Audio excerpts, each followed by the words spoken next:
Hola amigos, estamos en el laboratorio de Frankenstein. Hoy es lunes de agosto del 2020, año de pandemia. Aquí tenemos ya un Peugeot, justamente estos carritos franceses. La mayoría de técnicos le tiene respeto, por no decir miedo, o por no decir pavor, o por no decir terror. Este es un drama. Me han traído este Peugeot para testearlo, darle un diagnóstico, pero créanme, yo también estoy que me tirito de miedo. Este carro tiene unos detalles en problemas de misfire, se llama misfire, o sea, mala mezcla, mala combustión. En realidad aquí está este símbolo malévolo, el Peugeot. Es un carrito, es una marca bastante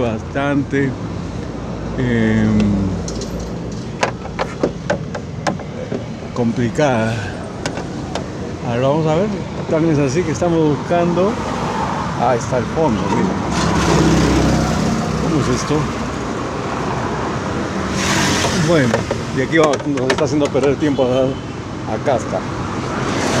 Caramba, nos hace mover mucho la cámara esto. Ahí está. Ahora sí. Ya tenemos el cofre abierto.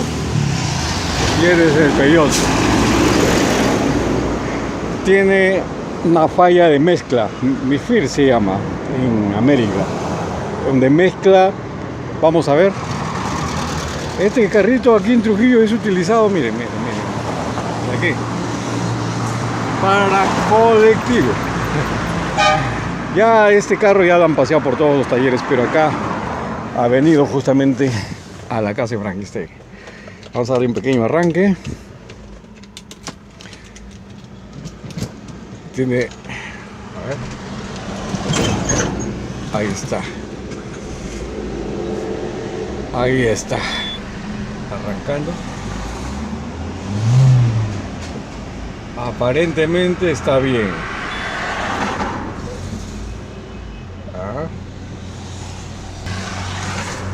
Pero no, qué complicado estos carros, Vamos a ver. Ya. Paramos y después que terminamos de testear, volvemos a grabar.